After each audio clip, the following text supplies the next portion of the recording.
Hello and welcome to the Next 100 Days podcast. My name is Graham Arrowsmith. And my name's Kevin Appleby. So, Graham, we've always threatened to have a podcast where we just talk about football. Today might be the one. And we got a very interesting guest. He approached me the other day with an email.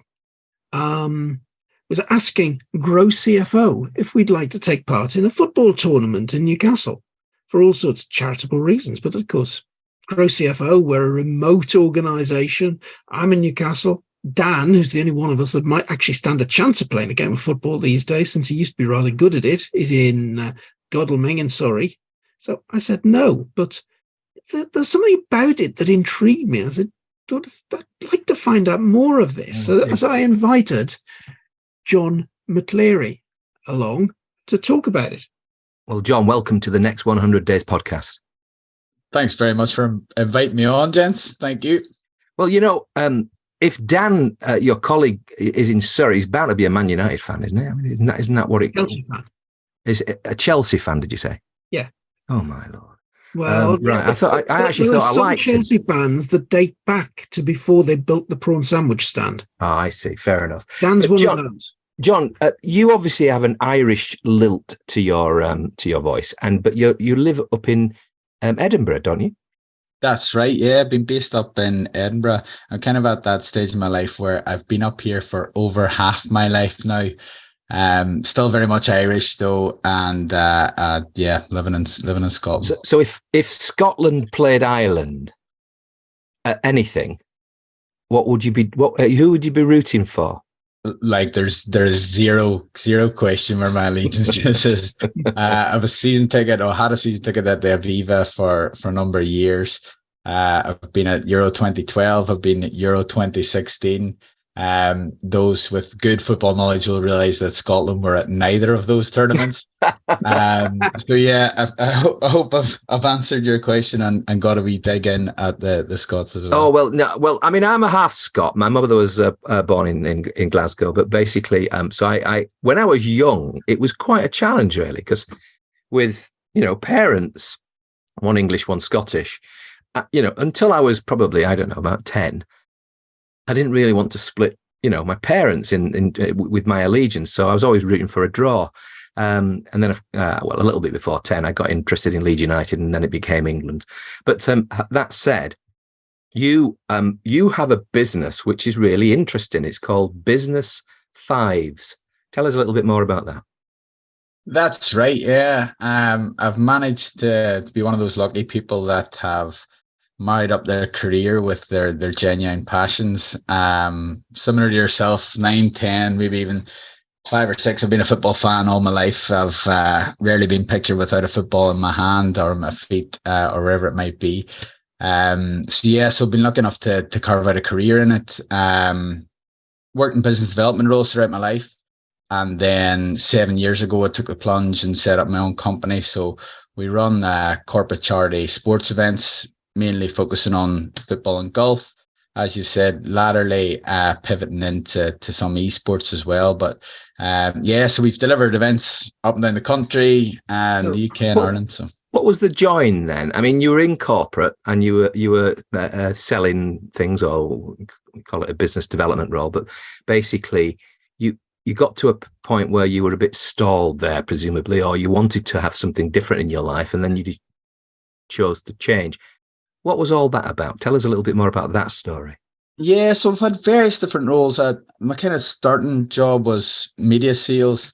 I worked my way up to a magazine director and for a publishing firm called Enterprise in Scotland. So focusing on the latest industry news coming out of various different sectors. Moved into oil and gas, and that's where probably my passion for events started.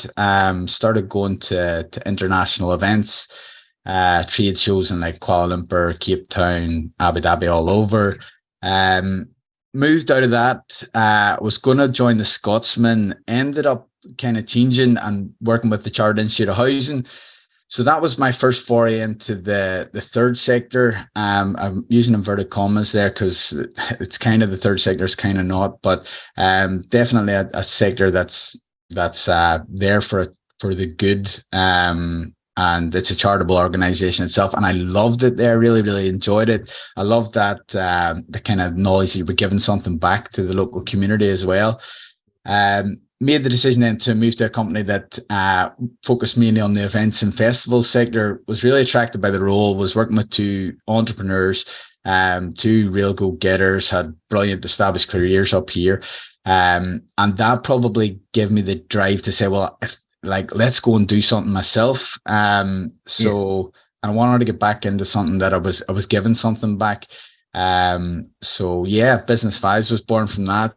So I mean, it's not an entirely made for profit business. It's part charitable, but it's mainly for profit. Is that right? Yeah, that's right. We've got a really weird we're not a fully blown social enterprise. We're not a CIC. We operate in that kind of weird space in between, but 10% of all our revenue goes to charity. That's the kind of company commitment that we have, and it's something obviously we're hugely proud of here. But yeah, it's a limited company. And what type of charity do you throw money at? Because 10% is quite a bit, isn't it? Yeah, it's a substantial figure these days. But the power of where that money goes is fairly firmly been relinquished. So we kind of started off and we said, right, we're going to pick the charity, and that's where the money's going to go. And you go down this route. And it was one of the first sponsors we worked with said, well, why don't you look at maybe putting the power in your clients' hands? And it was also a kind of increase in objection that we were getting, where a lot of companies have chosen charities of the year. Their charitable activities are solely focused around that charity. So yeah, we moved away, and now it's the prize pot at the end of the competitions. So whoever wins the Champions League section wins a donation for their chosen charity. Whoever wins the Europa League section wins a donation for their chosen charity. Now, at the kind of qualifying events, those donation amounts are quite relatively small, and then at our national finals, that's where the stakes get that wee bit higher, and there's more to play for. So, okay, well, you jumped ahead a little bit there, beyond my reading. So basically, you mentioned a European. You were probably just picking up on Kevin's brag earlier in before we started to record about Newcastle being in the Champions League and Leeds being in this dreary Championship for the next season. At least you've seen them win a game, Graham. Well, yeah, temporarily, surely. There's no guarantee, but no, seriously, if you have a Champions League, and this is a five-a-side football tournament nationally, does that mean to say you have French and German and Italian teams competing? Not yet. Give us a bit of time, Graham, but we're hopefully heading that way.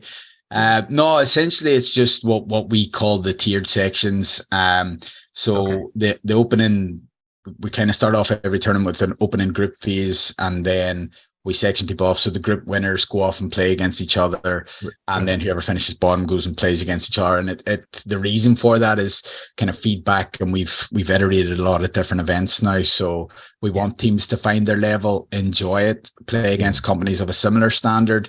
We found that kind of maximizes the. And if they get demoted a couple of times, they'll be seen at Ellen Road every now and again, though, I suppose, presumably. Well, we have introduced the Conference League, the Europa Conference League, which, all due respect to the West Ham fans, there's still something to play for there. There's still an element of grandeur about that. And at the end of the day, if they go home with a Europa Conference League trophy and they say to their colleagues, "How'd you get on?" and they say, "Oh, well, we won." Yeah. No. I think I think about it, West. That's more than we've won in the last 40 seasons. You have to hand it to West Ham. They've got something out of last season, even though it was a pretty dreary season for them as well. They've still come away with a cup, and good for them. My master plan says that now we're in the Champions League, the best place to finish in the group stages is third. Then you get relegated into the Europa League. Right. And let's face it, in the Europa League, unlike the League Cup or the FA Cup, you don't have Liverpool, Chelsea, Manchester United, Manchester City, etc. to beat. You've actually got a chance of an easy route to some silverware. It's a bit like the Twitterati, isn't it? When it comes to football, they all seem to have the answers, but the real managers don't think like that at all. But having said that, I wonder whether or not this Business Five thing. How many people are in this group of teams playing? I mean, do you have hundreds of people or? Last year I think we had around about 1,500 clients. Wow.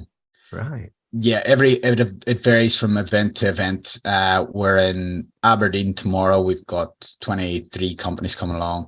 We're in Leeds on Tuesday. We've got 30 companies coming along. Manchester on Wednesday, we've got around about 20. London on Friday, we've got 36 companies. So, yeah, all over. So you've got a good turnout in Leeds, then, presumably. I mean, ex-players probably playing. They haven't found a club yet, presumably. Oh, is that one of the things that you look out for? You know, what do they call it when you get a sort of a ringer that turns up in a side, or is that allowed? Yeah, well, everybody has to provide the company email address in order to take part. Now, there's a really strong networking element to all the events that we do. Companies want the opportunity to meet other businesses there. We're pretty comfortable with people bringing along clients and business connections to kind of bolster their squad. We feel it adds to that networking angle. It's never been to the point where we've had anybody inviting along Messi and Ronaldo that we're going to kind of flag up the ringers. And to be honest, if Messi and Ronaldo showed up, I'd be delighted. But yeah. No, I know. But you do attract quite a number of well-known football figures, though, don't you? That's right. Yeah, really proud of the network of ambassadors that we've built up. And that's kind of how the events finish, with a Q&A with some former players. So yeah, depending on the team that you support, you've probably got a couple of names that would get you mildly excited or very excited, as I kind of tend to be. Yeah. Simon Grayson, he's doing the Leeds event next week. Yes. Frank Stapleton is doing the Manchester event. Darren Ambrose is doing the London event tomorrow. We've got all of them big names. I mean, at the end of the day, it's, do you have an event in Newcastle, or is it something that they've, well, this is how the conversation all started. Remember, the email to me from John. Yeah, saying, we're holding this event in Newcastle. Would Grow CFO like to put a team in?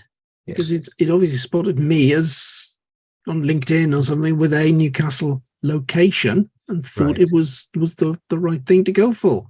Well, I think you should have put your head in the ring. I mean, you could have probably managed it. As a result of that, I didn't realise that there was I thought it was just a day. I didn't realise there was competition element to it, and there was a next phase to go on to, and so on.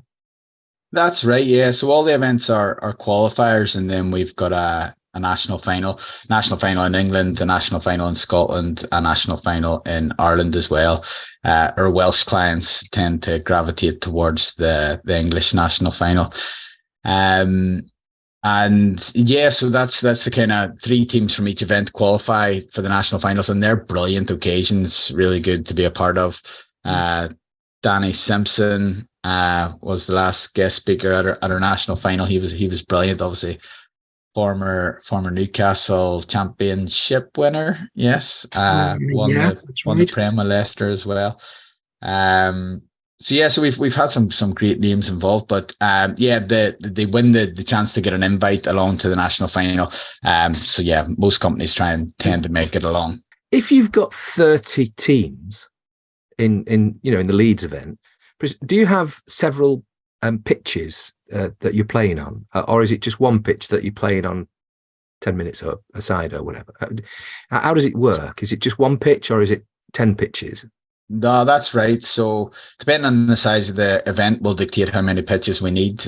Leeds is one of the bigger the venues that we work with. So we had 12 pitches in operation at our last Leeds event. We've got 6 pitches. So we kind of got various different tournament formats depending on the number of teams. And that's where we do a kind of a fair bit of event management as well for people who want to run their own tournament, because we've got pretty good at it in terms of delivering a really professional, slick event that runs on time. But yeah, you need multiple pitches, and it needs to be coordinated across that. all the results and all the action are posted online in real time, so people can check their phone, see what league they're playing on, see what pitch they're at next, and keep on top of their fixtures and things as they go. Is it? I mean, as we're recording this, we're in the back end of June, and if you're playing now, it's going to be very warm and it's nice outside. Well, it typically is nice outside. But do you play inside later on in the year? That's right. So we've got a summer and a winter season. That's our kind of main products for Business Fives. It used to be in the winter, we were always trying to gravitate towards indoor venues. Now, there's not a huge amount of them in terms of five-side facilities. And then COVID hit, and it was probably unsafe to host this type of an event inside. So we've kind of worked laterally with a lot of outdoor venues, and it's provided a safer environment in terms of kind of controlling the risk of infection and things. But so we have worked with a lot of indoor venues. It's certainly, no matter what time of the year, we're always checking the weather before the events. That's just the nature of it.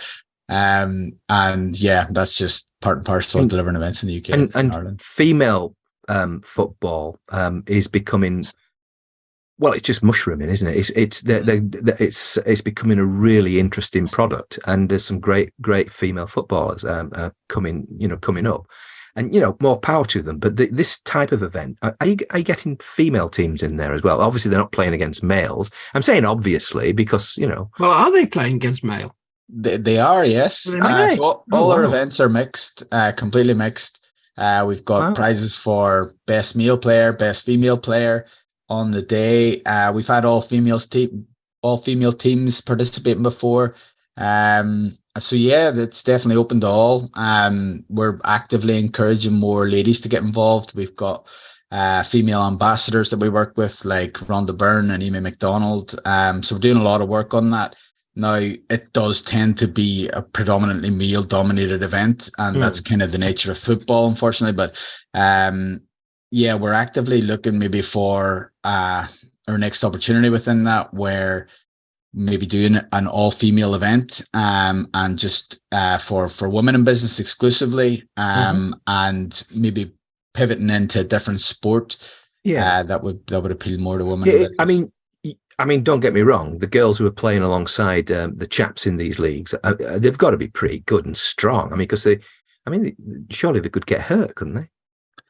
Yeah, well, the standards completely varied across the piece. So that's kind of where that tiered system that we operate, where it allows companies to find their level pretty quickly. That really stands out and makes the events enjoyable for all levels of ability, where the good players and the competitive players can go and play against each other, and that can get a bit feisty at times. People who are there for kind of the fun day and the enjoyment of things can. And I noticed in your rules that you have the sort of red card thing, that if you get too many red cards, that's you're done and you're out of the tournament. That's right. Yeah. Now, rule consistency is really, really tough to enforce across multiple pitches and multiple referees with multiple opinions. But you're talking to somebody who goes to Ellen Road regularly. We know that. They all hate you, Graham. Right. But tell me a sport that doesn't have that problem. Exactly.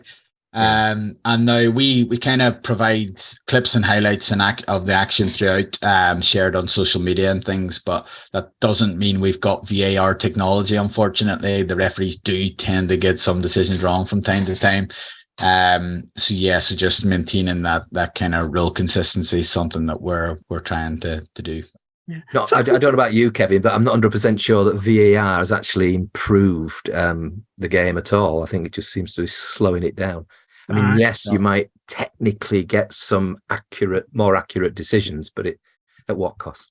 I can think of last season for us, the early season, we lost quite a few points through wrong VAR decisions. Later in the season, we gained a lot through right VAR decisions. So, I don't actually think overall VAR's added anything, because you had the same run of the right and wrong when it was just left the referee. No, for me, it's taking away the elation of scoring a goal and knowing that it's in the back of the net. You've done everything. You're looking at the linesman. If he's calling it offside, like, it's a human sport. There should be human element and there should be human error in it. It's too clear cut, and it's too cut and dried. And I also think the way they've implemented in rugby is a lot better than the way it's been implemented in football. Now, they don't go and look at a particular incident. The referee in a rugby game would say, "Is there any reason I shouldn't award that try?" Or, "I think something happened there. Can you confirm?" Right. Tennis and cricket, other examples of sports that have got it really, really spot on. But in football, they don't think it's quite worked out the way they wanted it to. But you obviously your business is at least in part your passion, and I think that is. I mean, if you're around people playing football on a regular basis, and you're meeting footballers, and you're having fun, and you're doing good for charity, I mean, what's not to like? Yeah, no, I said at the start, I'm in a really fortunate position. I wake up, I love what I do. I'm passionate about it. And the kind of that age-old sage advice. Love what you do, and you'll never work a day in your life. And I'm genuinely fortunate enough. I've found something that I'm passionate about, and I kind of have that enthusiasm every time I sit down at my desk. So you're not tempted to go back into media sales or anything of that nature? It doesn't attract you anymore? Not at all. No, I can imagine that. I mean, you basically have done extremely well. Your website says that you've raised over £500,000 for charity today. That is special. Thank you very much. As a company, we're hugely proud of that. It's a figure I'm tied to. It's a figure I obsess over. It's 583,000 now. Right. After every event, we add to that figure. And we take pride in updating the website to say, "Oh, now we've raised over 600,000." But that's one of our business goals by the end of 2025 is to get that over £1 million. Wow. And I think that'll be a really, really big achievement to have said that we've done. And what's not to like? We've said that to you from a point of view, you're going to work and this is your passion. Mm-hmm. But for the client, what's not to like? And you're going there, you playing football or golf in your other events. You're networking, you're team building, you're meeting some interesting people in terms of the celebrities that you bring in to host the awards afterwards. All good stuff. You've raised money for charity. What does it actually cost a company to get involved in this? So for a typical event, it's £450 plus VAT for a team of up to 8 players. For London, it's slightly dearer. It's €495 plus VAT. For Dublin, it's €495. So it's the consistent feedback that we get is that we provide really, really good value for money. Mm-hmm. We don't really get a lot of pushback on price.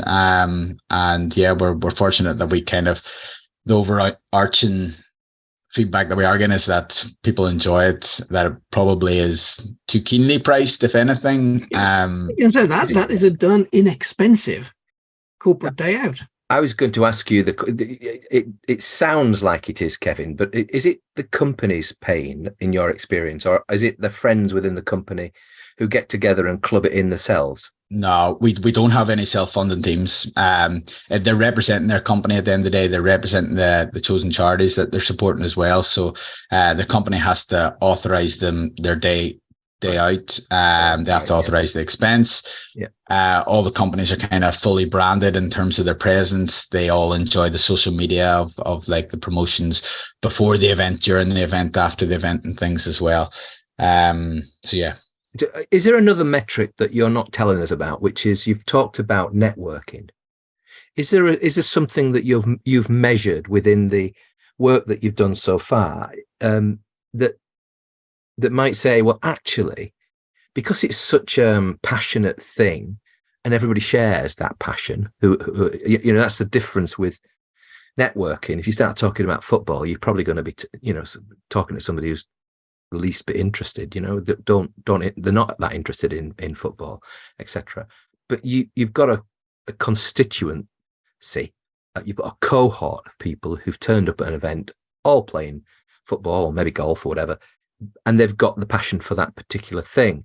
You would expect that gives they're a little bit further down the line when it comes to, networking and potentially creating relationships with other businesses and so forth, in some positive way. Is there any way in which you've measured that, or has it been?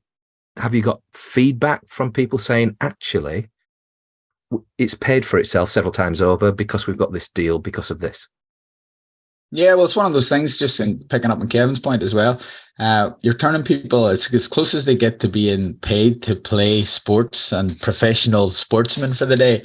But in terms of hard evidence on that, we don't have any figures to back it up, but we know people have done business on the back of meeting people at the events. I'm involved in an organisation called Causeway as well, which is an Ireland-Scotland business exchange. And we used to have to provide feedback for the Scottish government and the Irish government and quantify how much those relationships that they've formed at the events have actually turned out to in terms of business. We've not been able to put a figure on anything, unfortunately. And one of the other byproducts of it, that's probably been, again, a kind of something that's come out of COVID, but it's the increase in the boost to corporate culture. And just a lot of our clients now are saying this, at interviews, that it's a really competitive job market out there. How do they differentiate their offering from the next company's offering? And somebody might ask them, well, describe your corporate culture. And they say, well, this is the types of events that we get involved in. Last week, we're at the Business Fives, and, everybody was involved in this. And that's the kind of benefits that our clients are getting as well. Again, that's something intangible. It's really hard to place a value on. So yeah, in short, no, it's not something we've been able to quantify yet. No, Graham. It's an interesting one. It's just because I think one of the strongest parts of this is the fact that it is a collegiate thing. It's something where you're coming together. You're doing something that's good anyway through the charitable side of it. But that's only part of it. The other thing is you've got 8 passionate, well, actually, you're going to say blokes, but they're not necessarily all blokes. Mm-hmm. So, and you've got 8 passionate people want to play football. And they do, and they hopefully go home in one piece, and they've had a good time. But in addition to that, they'll have time during the day to get to know each other, to hopefully get to know each other. Yeah, just one of those things that you could see your business doing even more if you could almost crack that code. Yeah, and I'll be really open to receptive to any ideas around how we can actually put a figure on that, and how we can quantify that. But it's not something we've been able to do yet. I know the BNI do that kind of thing, don't they? Where they kind of write down what they've done with each other and so forth. I'm not overly sure about that, but it's a way of doing it in terms of referrals and yeah. It's difficult sometimes, but it's they've perfected that art, and it's spread right around their organization. So they've obviously thought about it, and more power to them. But what I'm really trying to get at with yourself is that you've got this fantastic social engagement thing, charitable thing, and part of what how you're advertising it is through the networking, and it might be a long burn. It might be, we played together, or it might be something that you can do to almost bond people after the event rather than just before. I don't know. Maybe it's to do with the way in which, if somebody becomes a subscriber of Kevin's business in Grow CFO, then, a lot of the business will be done, not before. Yeah, I mean, sure, they'll have been attracted to it, but it'll be done afterwards, as in the number of communications that you do. And I wonder whether or not there is the scope there for some, almost like triggers that bring them into a way of working with each other, because there's something in this that you've got, but it feels to me, and I'm not criticizing, I'm just saying it feels to me that there's so much more headroom that you've got with this. Yeah, I really love the idea, and it comes down to that, like, performance measured improves. the more it's just finding that measurement and what you can actually then improve upon and obsess over. Because I mentioned the kind of obsessing over the charitable impact, but that is just one element, and it's easy to quantify. But it's I think you're definitely onto something there. I mean, you never know. I mean, and I love the idea potentially as well that you know the winners of the Newcastle event will be able to at some stage play the winners of the Paris event, and then you can potentially have this wonderful sort of Euro, and who knows, World League at some stage. You know, I mean that would be. Of course, the Spanish would probably win it every time, wouldn't they? Yeah, watch this space. I think our next foray is Australia, actually. So one of my colleagues who left us in November emigrated to Australia. Another one actually emigrated to Canada, so they couldn't get any further away from me. But the Liam who went down to Australia is hoping to set up Business Fives down under. Something we're really excited about, and hoping to grow it, grow the reach as much as we can. Wow. I mean, I'm sure. I mean, both countrymen, Canadians and Australians are great people. I mean, the Canadians are run by an idiot, but having said that, I mean, you can't help that. But I mean, the country itself and the people themselves, brilliant people. And of course, the same goes for Australia. But so, I mean, presumably, it won't be just Aussie rules. It'll be football. Well, see, this is the thing. Business Fives is our football element. We also have business7s.com, which is our touch rugby offering. Now, the touch rugby offering, you would have to think would be more suited to Australia and that marketplace. And you could do an AFL version. So there's maybe something in that as well. Is that the principle of what you're doing, John? Translates into so many different sports as long as you can bring a team of people together to compete. Yeah. Now, there's something I want to ask you about here. Now, we love on this podcast a corporate escape story. Now, you're a corporate escapee. You've left being employed, set up your own business. Now, you've mentioned that number, 583,000 to charity. Yeah. Now, you said 10% of your revenue. So you've been going 6-7 years. My simple maths as an accountant says £6 million worth of revenue. That is impressive. Now, go back to day one. First 100 days. How did you kick this off? No, that would be impressive. It would be really impressive, and we'd be delighted with that level of turnover. But so that fundraising figure includes the fundraising that our clients do as well. Everybody coming along to the event does some fundraising in advance so that they don't go back to their charity empty-handed. So that's not solely our company revenue. The first 100 days was hammering phone calls and going to every networking event I could. If there was an opening of an envelope, you probably would have seen me there.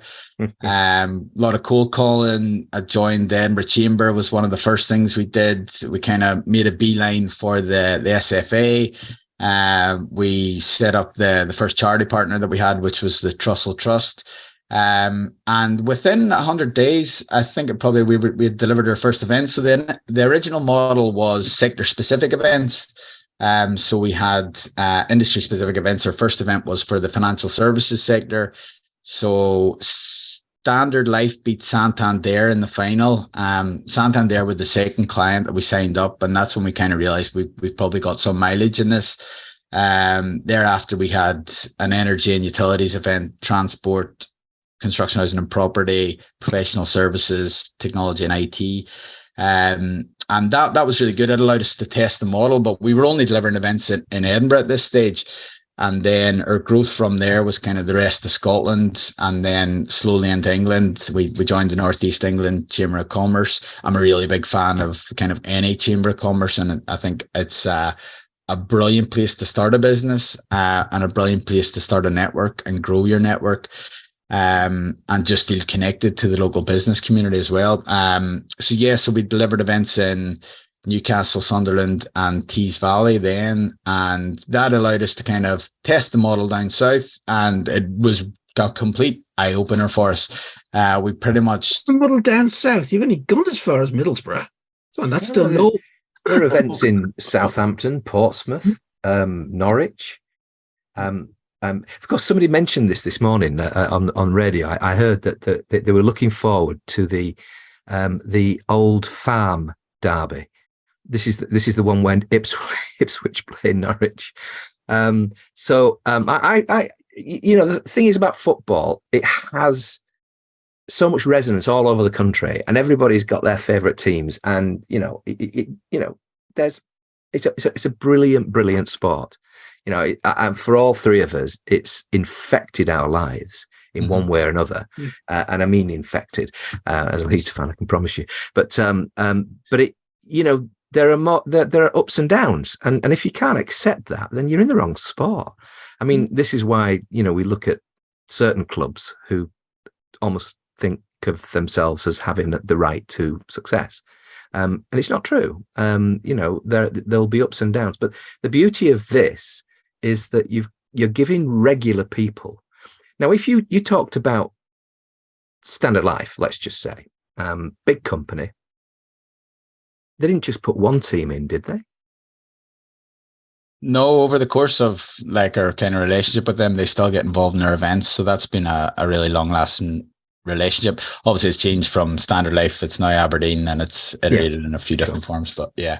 But what I'm trying to get at is, in any one tournament, are you restricted because you've got a big company in terms of Aberdeen, or you've got I don't know, another big company, whoever, versus small companies? And the small company can probably rustle at one team, but the bigger companies potentially could have several teams under their. Or do you limit people? Do you limit big businesses just to one team? We've never limited it. No, I never really felt the need to. The most, I think, Shell put in 4 teams to a Glasgow event. Right. Sky have put 3 teams in. There's a couple of clients in Belfast that regularly put in 2 teams. Some companies put in 3 teams, but it's never really an issue because it's the companies probably have an issue then of segregating out their employees in terms of an A team and a B team. So they tend to kind of mix everybody up and have 3 teams of a similar standard. But it's not a case. It's like football is a leveler. It's not a case that the big companies go and win every event. Our national final in England over the winter was won by an engineering firm, Shotton engineering firm from Preston. And that was a leveler. They beat Ernst & Young, they beat Sage. So they were going and competing against the bigger names out there, as it were. Yeah. Wow. I mean, it's like the home of football, isn't it? Preston, wasn't it founded there? I might be wrong, but it was one of the oldest clubs in the country. But what we haven't done, Graham, we were impressed. Asked John who he supports. I'm grimacing. It's not something I did. Yeah, I'm a kind of passionate football fan. I still play amateur football. Don't tell my wife I've said I'd retire for the last 2 seasons, and now I think I will have to retire. I'm chairman of my local club, which is the Edinburgh Harps. But yeah, I'm a Spurs fan for my sins, but my passion's Celtic. I'm a Celtic fan. Yeah. That's well, good for you. I mean, presumably, when you said you did most of the events in Edinburgh initially, it occurred to me that when you actually brought the Glaswegians in, you might have had a few more red cards. I don't know. Do they play a bit harder there? No, not necessarily. I think that it's just the types of people that you get along to an event, and every event there can be somebody. But I think, I could count on one hand the amount of red cards we've had in 7 years. It's just not that type of day. No. And it's a real unsavory, unfortunate incident, and it reflects so badly. Like, everybody's so well warned in advance that your behavior reflects on your company. That we, generally speaking, don't have any behavioral issues amongst the players, which we're fortunate with. And it really sticks out like a sore thumb when there is that. But some kind of areas are the standard tends to be higher. But do you have managers turn up? I mean, are they a feature? Because you can imagine how interesting. Because when you get your kids, I don't think I ever did this with my kids, where you bayed, you were barking from the sidelines of how to play football. It must be annoying for children when you have parents like that. Having said that, with the managers, do they have the little box next to this? You can't get out of this little, managers area or whatever. Do they have all that, or is it, we haven't quite elevated to having a managers area, no, but there's regularly organizers that come down and turn themselves into the manager for the day. Now they're kind of crucial figures because they'll keep an eye on the fixtures, know what pitch they're on next, know who they're playing next, know what the score was. They'll be able to do some insight and analysis into who they're playing against, so they can go in a wee bit more informed. But yeah, we've had managers that are barking orders, and you come off now and it's your turn to go on. But generally speaking, that's the team captain's job. The best person for that would be the MD. otherwise we might say, no, I'm not coming off, but yeah, you are. That's another real interesting point, because footballers are leveler. So we provide an attendee list for all the events that we do, and you've got directors playing against engineers, playing with analysts from the company, and the team captain tends to be the kind of internal organizer and the champion. And again, that doesn't have a specific job title tied to it, but yet they command the respect of their team and their colleagues for that. And that's a really nice thing, where job titles go out the window for the day because they're playing sports, and it's about the team, it's about the teamwork and what you can achieve together through that. So that's a really nice element of it. We've talked about football quite a bit, John, but you do. I mean, you mentioned other variants, but one of them is golf, of course, and you've got the business fours. Tell us about that. That's right, yeah. So our golf events are more geared towards the networking element, and who you can actually meet in the room. The events that we've done up to now have probably been on the more intimate side, where you've kind of got a small audience and the opportunity to make some decent connections. What the formula that we use is that teams of 4 come along from the company, to represent your company, but then you get split up and you would play with 3 other golfers. Kevin, you would play with 3 other golfers. I'm a golfer myself. We're kind of sociable beings. When you're playing a kind of monthly medal or anything, you're used to meeting new people and making conversations. And we find people have started the golf day like they start every golf day, and they come along and they have their bacon rolls and they sit in their 4-ball. And then by the end of it, they've met everybody's like from that company's met 12 other people. And there's a buzz in the room, there's an energy, there's conversations sparked off left, right and center. We've had people come off the golf courses in fits of laughter, and that's just from meeting new people and enjoying making those connections. So it's a really good product. We probably need to rebrand and reposition it within the market space. It's a much more competitive place in terms of it's not saturated, but there's a lot of competition out there. There's a lot of golf days out there. There's a lot of charity golf days that people have in their calendar that they've done for years. Sure. But my problem with going along to golf days was I was going along with my team of 4, playing golf with my team of 4, eating with them after, and I've left and been like, I could have met X, Y, and Z, but the opportunity just wasn't there. So that's where ours is a little bit different. Now, latterly, COVID again has got a lot to answer for, but people had to form 4-ball bubbles, so they didn't have that opportunity. And we found then a lot of people want the time with their colleagues because they're not spending enough time with them, and they want that time with their clients as well. And for those people under sort of about 35, probably 40 actually, business esports. Presumably, that's where they stay in the office and they play these computer games with each other. Is that it, or do they actually go to a venue? Do they actually have to get out of their office? So esports was our natural pivot when lockdown hit. We were supposed to be in Leicester, Birmingham, and wherever else it was. Whenever Boris Johnson said it's a national lockdown.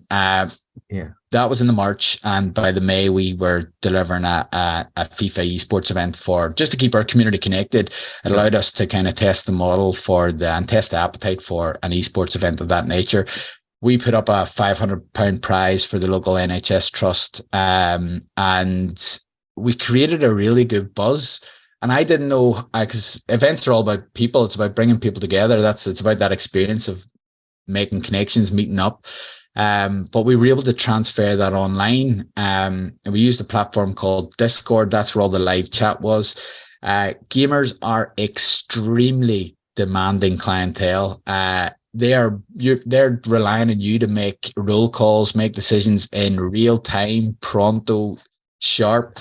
So we had to have a really dedicated and responsive admin team.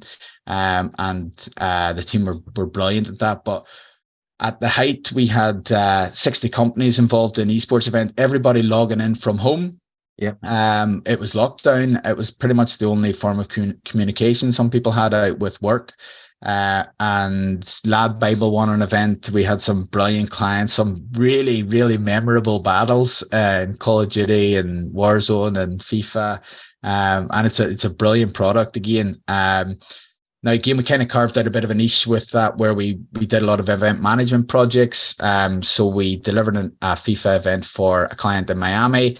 Esports doesn't have any the kind of international boundaries like that, so everything was online. So we were able to do that. We delivered an event for an oil and gas company that had colleagues from the Philippines, Sweden, Brazil, America, Dundee, all logging on and playing against each other online, and it was brilliant. What a wonderful range of services that you're offering, and it's a sparkling business, and I you should be congratulated for the work that you've done so far. But if we were really to come back, and Kevin and I were still doing this when we've kind of, I don't know, maybe we're both in our 70s, let's just say another 10 years on, all right, and we invite you back to the next 100 days, and this time it's serious, because I think we'll have to rebrand it, Kevin, in a sense, after a while, so this time it's serious version, and you come back and you say, well, this is what it's like now. What's it going to be like in 10 years? Well, I welcome the opportunity to come back. I've thoroughly enjoyed the chat. Thank you very much. For the next 10 years for Business Fives, as I kind of alluded to, we've definitely got international ambitions, and that's where we want to be in 10 years' time.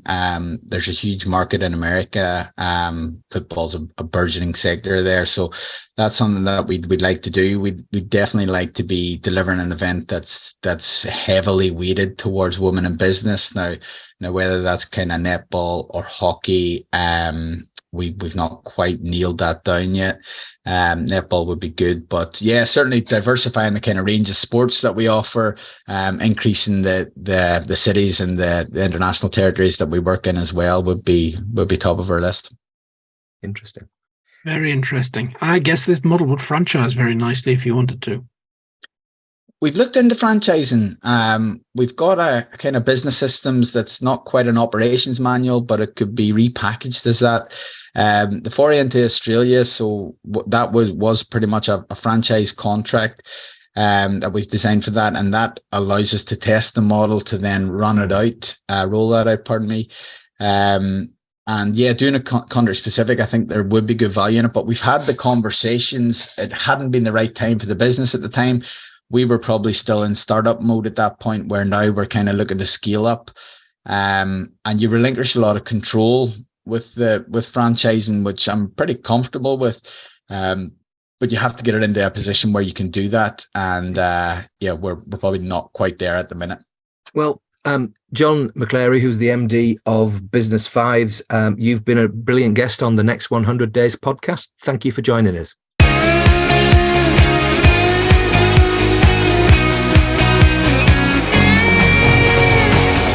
So, Graham, I think my five-a-side days are well and truly gone, but that still sounds like a fascinating thing to be involved in.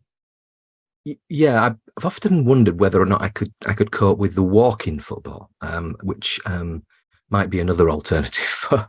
I think I could probably just about do that. Yeah, but it's another thing that you guys. So if you're interested in football, then it's sort of one of those life things, isn't it? You don't tend to sort of give up on it. So you might not just play it anymore, but you might watch it, or But so the golf one equally sounds interesting. Yeah, no, absolutely. What I like about these, you turn up, you meet some great people. The football one, not so much the golf one, but the football one, you do some team building. Mm-hmm. I love that idea that job titles don't matter. Yeah. No.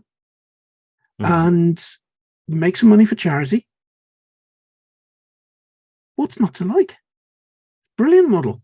Yeah, I mean, well done to John and his team for putting on, obviously all these events that people clearly enjoy going to. I mean, what did he say?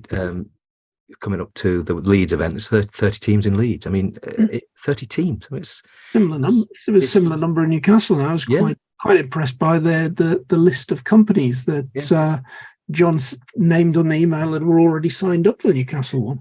And it strikes me that there's so many more companies that could be involved. So, I mean, definitely John has an opportunity to develop his business and in lots of different ways, and particularly potentially in the networking side of things. But he seems to have got. It's not like he's wet behind the ears or anything. It's just basically there are other opportunities, and once you start looking at somebody else's business, you can perhaps sometimes see them. So, and there's a great corporate escape story in there as well. Oh yeah, absolutely. And so he didn't come. He understood different markets, which is obviously a strength that he's got, and that would have, like he said, in the first 100 days, really fired him up to go and look in particular places. And so from that point of view, John's done a tremendous job. So a good spot, Kevin, and I'm glad that you thought of John and Business Fives. I didn't quite know what you meant when you first said Business Fives, but having said that, you do your usual amount of research and at least read the webpage. Well, yeah, obviously got to do that. But the beauty of that is he's created a good podcast for us and for him. So today, talk about football for the whole podcast. Well, almost. So for today, I'm Graham Arrowsmith. I'm Kevin Appleby. Goodbye. Goodbye.